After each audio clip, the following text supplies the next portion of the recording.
Hi ഇന്നുണ്ടല്ലോ ചെറിയൊരു ലഞ്ചിൻ്റെ പ്രിപ്പറേഷനാണ്. നിങ്ങളെല്ലാവരും എൻ്റെ വീഡിയോ ഫസ്റ്റായിട്ട് കാണുകയാണെങ്കിൽ ഒന്ന് സപ്പോർട്ട് ചെയ്യണം കേട്ടോ, ഒന്ന് സബ്സ്ക്രൈബ് ചെയ്യണം, ലൈക്ക് ഷെയറും ചെയ്യണം കേട്ടോ. എന്നാലല്ലേ എനിക്ക് വീഡിയോ ഇടാൻ പിന്നെ ഇടാനെല്ലാം തോന്നത്തുള്ളൂ. അതുകൊണ്ട് നിങ്ങളൊന്ന് സപ്പോർട്ട് ചെയ്യണേ. ആദ്യം തന്നെ ഞാൻ ഇന്നിപ്പം പരിപ്പിൽ മത്തനും കുറച്ചളവൻ കുമ്പളങ്ങയും ഇട്ടിട്ടുള്ള ഒരു എരിശ്ശേരിയാണ് വെക്കുന്നത്. അതിന് വേണ്ടി കട്ട് ചെയ്തുകൊണ്ടിരിക്കുകയാണ് കേട്ടോ. രാവിലെ എൻ്റെ അടിയും ഇതൊക്കെ എല്ലാം വീട് ക്ലീനിങ്ങും ഒക്കെ കഴിഞ്ഞ് കുളി കഴിഞ്ഞിട്ടാണ് ഞാൻ കിച്ചണിലേക്ക് ലഞ്ചിൻ്റെ പരിപാടിയിലേക്ക് കയറിയിരിക്കുന്നത് കേട്ടോ. അപ്പോൾ അത് കട്ട് ചെയ്യാൻ കുറച്ച് ശക്തി പ്രയോഗിച്ചിട്ടാണ് കട്ട് ചെയ്യുന്നത്. കാരണം അത് ചെറിയ ഒരു മത്തനാണ്, അത് കുറച്ച് ഭയങ്കര ഉറപ്പ് എന്താണെന്നറിയില്ല. അപ്പോൾ അത് കറി ഉണ്ടാക്കണം. പിന്നെ ഒരു പാവക്കേനെ കൊണ്ട് കയ്പ്പക്കാന്ന് നമ്മൾ പറയട്ടോ, അതിനെ കൊണ്ടൊരു തോരൻ. പിന്നെ എന്താ ഉണ്ടാക്കണം, ഒരച്ചാർ ഉണ്ടാക്കണം. അച്ചാർ പിന്നെ ഇന്നേക്കുന്നതല്ല, കുറച്ച് ദിവസത്തേക്ക് എടുക്കാമല്ലോ നമുക്ക് അച്ചാർ. അച്ചാർ ഉണ്ടാക്കണം. പിന്നെ എന്താണ് ഉണ്ടാക്കേണ്ടത്, ഇത്ര തന്നെയാണ് ഇന്ന് ഉണ്ടാക്കുന്നുള്ളൂ കേട്ടോ. പിന്നെ ഇന്ന് ഉച്ചക്കേക്ക് മാത്രമാണ് ചോറ് ഉണ്ടാക്കുന്നത്. കാരണം വെച്ചാൽ രാത്രി ചപ്പാത്തി ഉണ്ടാക്കാമെന്ന് വെച്ച്. അപ്പം ഒക്കെ കഴുകിയിട്ട് പിന്നെ കുക്കറിലിട്ട് നല്ലോണം ഒന്ന് വേവിക്കണ്ടേ. അപ്പോൾ ഞാൻ ഇൻഡക്ഷൻ കുക്കറിൽ ഇടുന്നതാണ് കേട്ടോ, അത് വേവിക്കാൻ വേണ്ടിയിട്ട്. പിന്നെ ഇവിടെ നല്ല തണുപ്പുണ്ട്, കുളിക്കാനൊക്കെ വലിയ ബുദ്ധിമുട്ടാണ്. പക്ഷെ നമുക്ക് കുളിച്ച് കഴിഞ്ഞാൽ നല്ല ഫ്രഷ് ആകത്തില്ല. അതുകൊണ്ട് ഞാൻ രാവിലെ തന്നെ എൻ്റെ ഒരു റുട്ടീൻ തന്നെ രാവിലെ എപ്പോഴും കുളിക്കുന്നതാണ് കേട്ടോ. തണുപ്പായാലും എനിക്കത് ഞാൻ കുളിക്കും. അപ്പോൾ രാവിലെ തന്നെ കുളിയൊക്കെ കഴിഞ്ഞു. പിന്നെ ഇനിയിപ്പം ഇത്ര ലഞ്ചിൻ്റെ കഴിഞ്ഞാൽ പിന്നെ വലിയ പണിയൊന്നും ഉണ്ടാവില്ല ഉച്ചയ്ക്ക് ശേഷം. പിന്നെ വൈകുന്നേരം ചപ്പാത്തി ഉണ്ടാക്കുന്നുണ്ടെങ്കിൽ മാത്രം, അത് എല്ലാ ദിവസവും ഉണ്ടാക്കില്ല, ഉണ്ടാക്കുമ്പോൾ കുറച്ച് പണിയാണ് കേട്ടോ. ഇപ്പോൾ ഇതൊക്കെ ഞാൻ ചെയ്തുകൊണ്ടിരിക്കും, എപ്പോഴും ക്ലീൻ ചെയ്തുകൊണ്ടിരിക്കും കേട്ടോ. കാരണം വെച്ചാൽ ഇത് നമ്മളങ്ങനെയല്ലേ സ്ത്രീകൾ, നമുക്ക് ഈ ടേബിൾ ടോപ്പിൽ ഇതൊക്കെ കാണുമ്പോൾ ഒരു തരം വിമ്മിഷ്ടമാണ്. അതുകൊണ്ട് ഞാൻ അതൊക്കെ ക്ലീൻ ചെയ്ത് വേസ്റ്റ് ബോക്സ് ബാക്കിലുണ്ട് ബാൽക്കണിയിൽ, അതിൽ കൊണ്ട് ഇടുന്നതാണ് കേട്ടോ. അപ്പോൾ അതൊക്കെ ഇട്ട് കഴുകി ഇനി അടുത്തത് നമുക്ക് അച്ചാറിനുള്ള മാങ്ങ കട്ട് ചെയ്യണം. അതും ഞാൻ അത്ര ചെറുങ്ങനെയൊന്നുമല്ല കട്ട് ചെയ്യുന്നത് കേട്ടോ, കുറച്ച് വലുപ്പത്തിൽ തന്നെയാണ് കട്ട് ചെയ്യുന്നത്. അത് കട്ട് ചെയ്തിട്ട് വേണം ഇനി അത് കട്ട് ചെയ്താൽ അച്ചാർ ഉണ്ടാക്കണം. അച്ചാർ പിന്നെ ഒരു മാങ്ങയുടെ ബാക്കി ഉണ്ടായ ഒരു പീസ് അതും എടുത്തു. പിന്നെ ഒറ്റൊരു മാങ്ങ, എന്താ പറയുക, ഇവിടെ പിന്നെ ഒരു നീളത്തിലുള്ള മാങ്ങ, തോത്താപ്പൂരി എന്ന് പറയും, ആ മാങ്ങയാണ് എടുത്തിട്ടുള്ളത്. 1 കിലോന് 80 രൂപയായിട്ടുണ്ട്, നല്ല വിലയുണ്ട് ഇവിടെ. ബാംഗ്ലൂരിൽ പിന്നെ എല്ലാ സാധനങ്ങൾക്കും വിലയാണ്. അപ്പോൾ പിന്നെ മാങ്ങയുടെ കാര്യം പറയണ്ടല്ലോ, പിന്നെ സീസൺ അല്ലല്ലോ. അപ്പോൾ സീസൺ അല്ലാത്തതുകൊണ്ട് നല്ല വില. പിന്നെ ഞാൻ വിചാരിക്കും അച്ചാറുണ്ടാകുമ്പോൾ കുട്ടികൾക്ക് വലിയ ഇഷ്ടമാണ്. ഒന്നുമില്ലെങ്കിൽ നമുക്ക് അച്ചാറുണ്ടാകുമ്പോൾ ഒരു ബലമല്ലേ, അതുകൊണ്ട് ഞാൻ അച്ചാറുണ്ടാക്കി വെക്കാമെന്ന് വിചാരിച്ചു. ഒക്കെ കഴിഞ്ഞു കേട്ടോ. കുറച്ച് ഉപ്പിലിട്ട മാങ്ങ ഉണ്ട് കേട്ടോ, പിന്നെ അത് അവിടെ ഉണ്ട്, അതുണ്ട്. അപ്പോൾ അച്ചാറൊക്കെ കഴിഞ്ഞുകൊണ്ട് ഞാൻ വിചാരിച്ചു അച്ചാറുണ്ടാക്കി വെച്ചാൽ കുറച്ച് ദിവസം അങ്ങ് പോകത്തില്ലേ. അങ്ങനെ അത് കട്ട് ചെയ്യണേ. അച്ചാർ ഉണ്ടാക്കുന്ന വിധം ഞാൻ കാണിക്കാം. ഞാനിവിടെ ഞാനൊരു വീഡിയോ ഇട്ടിട്ടുണ്ടായി. അത് പിന്നെ ഞാൻ പുതിയ ചാനലായതുകൊണ്ട് വലിയ റീച്ചൊന്നും ഇല്ല, ആൾക്കാർ കാണാൻ തുടങ്ങുന്നതല്ലേ ഉള്ളൂ. അപ്പോൾ നിങ്ങളെല്ലാവരും ഒന്ന് എന്നെ സപ്പോർട്ട് ചെയ്യണം കേട്ടോ. അപ്പോൾ പിന്നെ ഇവിടെ ഇത് കട്ട് ചെയ്ത് മാങ്ങ ഇങ്ങനെ കട്ട് ചെയ്തുകൊണ്ടിരിക്കുകയാണ് കേട്ടോ. വീഡിയോ പിന്നെ ഈ ഒറ്റക്ക് തന്നെയാണ് ഞാൻ ചെയ്യാറുള്ള എല്ലാ കാര്യങ്ങളും. വോയിസ് ഓവറും വീഡിയോ എടുക്കലും എഡിറ്റിങ്ങും ഒക്കെ ഒറ്റക്കാണ്, ആരും ഹെൽപ്പൊന്നുമില്ല.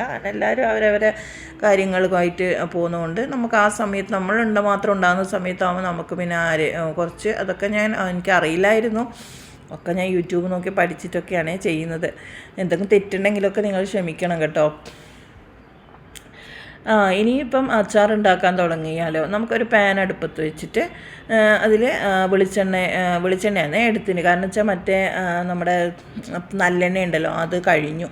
വെളിച്ചെണ്ണ ഞാൻ സാധാരണ നല്ലെണ്ണ ഒഴിക്കും കുറച്ച്, അത് കഴിഞ്ഞതുകൊണ്ട് കടുക് പൊട്ടിച്ച് ഉണക്കമുളകിട്ട് കുറച്ച് ഇഞ്ചി വെളുത്തുള്ളി പിന്നെ ഫ്രൈ ചെയ്തു.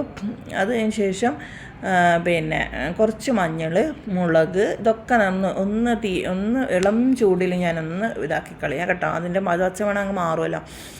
അതിട്ട് പിന്നെ കുറച്ച് ഉലുവാപ്പൊടി ഇടും. പിന്നെ നമ്മുടെ കായപ്പൊടിയും കൂടി ഇട്ടിട്ട് പിന്നെ നല്ലോണം ഒന്ന് ഇതാക്കി കുറച്ച് വെള്ളം, പിന്നെ കുറച്ച് നമ്മുടെ വിനാഗിരിയും കൂടി ഒഴിച്ചിട്ട് അതിലേക്ക് അങ്ങനെ തട്ടിയിട്ട് അങ്ങനെ മാങ്ങ ഇടും. എന്നിട്ട് വേവിക്കുകയില്ല കേട്ടോ, ഒട്ടും ചൂടാക്കത്തില്ല. അപ്പം തന്നെ ഞാൻ ഓഫാക്കി. ചൂടാക്കിയാൽ പിന്നെ ഇവിടെ ഇഷ്ടമല്ല, ഒന്ന് വെന്ത് പോയാൽ പിന്നെ ഇവിടെ അത് ഇഷ്ടമല്ല കുട്ടികൾക്ക്. അതുകൊണ്ട് പിന്നെ അപ്പം തന്നെ ഓഫാക്കി വെക്കും. അങ്ങനെയാണ് ഞാൻ അച്ചാറുണ്ടാക്കുന്നത്.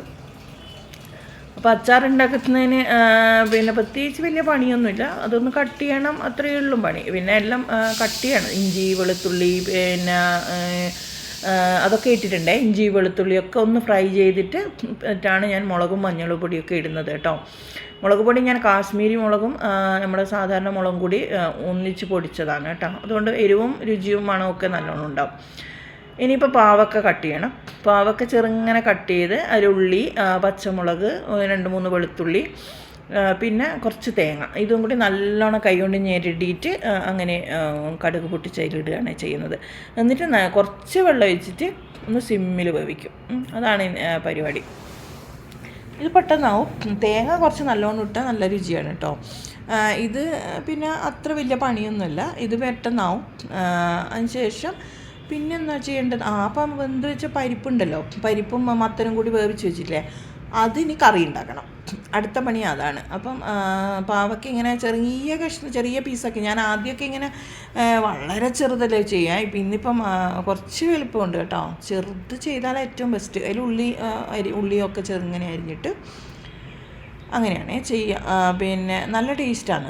ടേസ്റ്റ് എന്ന് പറഞ്ഞാൽ ഇവിടെ കുട്ടികൾക്ക് ഇഷ്ടമല്ല, അവർക്ക് കയ്പ്പൊക്കെ തീരെ ഇഷ്ടമല്ല. നമ്മൾ ഹസ്ബൻഡും ഞാനും കഴിക്കും. അതുകൊണ്ടാണ് ഉണ്ടാക്കിയത്. ഇനിയിപ്പോൾ അവർക്ക് ഇന്നലത്തെ പച്ചടി ഫ്രിഡ്ജിലിരിക്കുന്നുണ്ട്, അത് വലിയ ഇഷ്ടമാണ് ചെറിയ മോന്. മൂത്താൾ ഇവിടെ ഇല്ല, അവൻ്റെ ബർത്ത്ഡേ ആയിരുന്നെന്ന് അവനൊരു ചെറിയ ടൂർ പോയിട്ടുണ്ട്, അവനിവിടെ ഇല്ല. അതുകൊണ്ട് ഫുഡ് നമുക്ക് 3 മാത്രമേ വേണ്ടൂ കേട്ടോ. അങ്ങനെ ഇത് പിന്നെ ഈ പാവയ്ക്ക നല്ല അധികം കയ്പില്ല. ഈ പച്ച കളറുള്ളത് ഇവിടെ നല്ലോണം കിട്ടും കേട്ടോ. അധികം കയ്പില്ലാത്തതാണ്. അതുകൊണ്ട് പിന്നെ നല്ല ടേസ്റ്റുള്ളൊരു തരം പാവയ്ക്ക കേട്ടോ. ഈ നാട്ടിലൊക്കെ ഭയങ്കര കയ്പ്പായിരിക്കില്ലേ അധികം ചിലത് കിട്ടുന്നതൊക്കെ. പക്ഷേ ഇവിടെ കിട്ടുന്നത് കയ്പ്പ് കുറച്ച് കുറവാണ്. രുചിയും നല്ല രുചിയുണ്ടാവും ഇതിന്. അപ്പം അതൊക്കെ അങ്ങനെ തേങ്ങ ചിരണ്ടണം, അങ്ങനെയൊക്കെ കുറച്ച് പണിയൊക്കെ ഉണ്ട് കേട്ടോ. മഞ്ഞളിട്ടു, മുളക്, ഉപ്പ്, പിന്നെ ഞെരടും, നല്ലോണം ഞെരടി അങ്ങനെ ഇടുന്നതാണ്.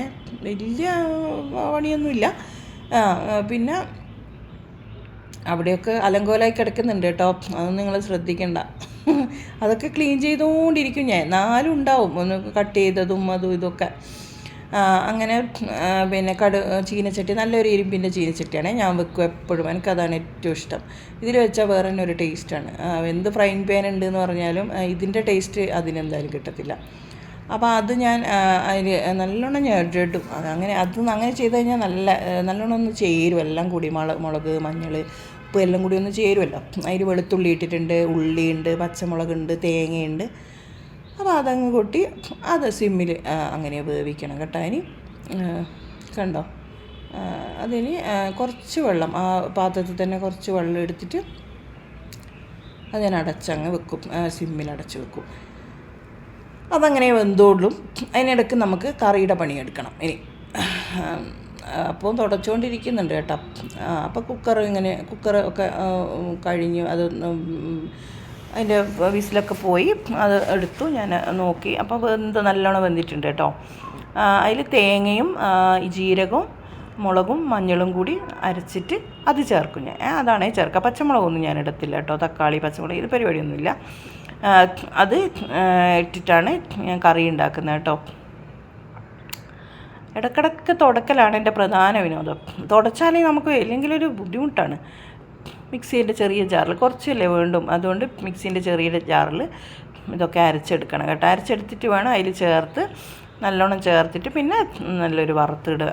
അതാണ് ഈ കറിക്ക് ഉള്ളത്. ഇതൊക്കെ എല്ലാ സ്ഥലത്തും ചെയ്യുമെന്നറിയില്ല കേട്ടോ. എനിക്കറിയില്ല. ഇങ്ങനെയൊക്കെ ഞാനിങ്ങനെയൊക്കെ ചെയ്യും. നമുക്ക് ഡെയിലി എന്താണ് ഉണ്ടാക്കേണ്ടത് എന്നൊക്കെ ചെയ്യണ്ടേ. അപ്പോൾ അരക്കുന്നതാണേ കാണുന്നത്, അരച്ചുകൊണ്ടിരിക്കുകയാണ്. അപ്പോൾ അത് ഇനി ജീരകം ഇട്ടിട്ടുണ്ട് കേട്ടോ. ജീരകം ഇട്ടാൽ നല്ലൊരു മണം കിട്ടും, അത് ടേസ്റ്റാണ്. അപ്പോൾ ഇത് നല്ലോണം വെന്തിട്ടുണ്ട് കേട്ടോ. നിങ്ങൾ അടിപൊളിയായിട്ട് വെന്തിട്ടുണ്ട്. നല്ലോണം വേവണം. ഇവിടെ പരിപ്പൊക്കെ വേവ് കുറച്ച് കുറഞ്ഞാൽ അവർക്ക് കുട്ടിയൊക്കെ ഇഷ്ടമല്ല. അവർ പറയും എന്തോ ടേസ്റ്റിലമ്മയെന്ന് പറയും. അതുകൊണ്ട് നല്ലോണം വേവിച്ചിട്ടുണ്ട്. പിന്നെ അപ്പോൾ കറി അത് ഉണ്ടാക്കാം നമുക്ക്. കണ്ടോ, അത് ഒഴിച്ച് പിന്നെ അത് ഒന്ന് വന്ന് വറുത്തിടേണ്ട പണിയേ ഉള്ളൂ. വലിയ കാര്യമായ പണിയൊന്നും ഇതിനില്ല. അപ്പോൾ അതിന് ഒന്ന് തിളപ്പിച്ചിട്ട് നമുക്ക് പിന്നെ വറുവിന് ഞാൻ എന്താ ചെയ്യുകയെന്ന് വെച്ചാൽ പിന്നെ കുറച്ച് കടുക് പൊട്ടിച്ചിട്ട് തേങ്ങയും അതിലിടക്ക് പാവക്ക നോക്കുന്നുണ്ട് കേട്ടോ, എങ്ങനെയുണ്ട് റെഡി ആയോ എന്നൊക്കെ നോക്കുന്നുണ്ട്. അപ്പോൾ ഇത് കറി തിളച്ചു. ഞാനൊരു പാത്രത്തിലേക്ക് ഒഴിച്ച് വെക്കും കേട്ടോ, എന്നാലല്ലേ നല്ല വൃത്തി കാണാനുണ്ടാവും. ഈ കുക്കറിൽ അങ്ങനെ വെക്കുമ്പോൾ ഒരു രസമല്ല. അതുകൊണ്ട് ഞാൻ എല്ലാ സാധനവും ഞാൻ എല്ലാം മാറ്റി വെക്കും കേട്ടോ. അപ്പോൾ ഇനി വറുത്തിടാൻ വേണ്ടിയിട്ട് കടുക് പൊട്ടിച്ചിട്ട് ഞാൻ കുറച്ച് ഉണക്കമുളക്, കറിവേപ്പില, പിന്നെ ചോറ് വെക്കാൻ നോക്കുകയാണ്. അപ്പോൾ വറുത്തിടുന്നത് ഓർമ്മയില്ല എനിക്ക്. അപ്പോൾ പിന്നെ വറുത്തിടുന്നത് പെട്ടെന്ന് ഓർമ്മ വന്നപ്പോൾ അത് ചെയ്യാതെ വെക്കുന്നത് കേട്ടോ. അപ്പോൾ കുറച്ച് തേങ്ങയും കൂടി നല്ലോണം ഫ്രൈ ചെയ്തിടും കേട്ടോ, അന്നേരം നല്ല മണമായിരിക്കും. അപ്പോൾ അത് ചെയ്തുകൊണ്ടിരിക്കുകയാണ് കേട്ടോ. ഇനിയിപ്പോൾ ചോറ് ഇനി ലാസ്റ്റാണ് ഞാൻ എപ്പോഴും ചോറ് വെക്കുക, ചൂടോടെ കഴിക്കാമല്ലോ.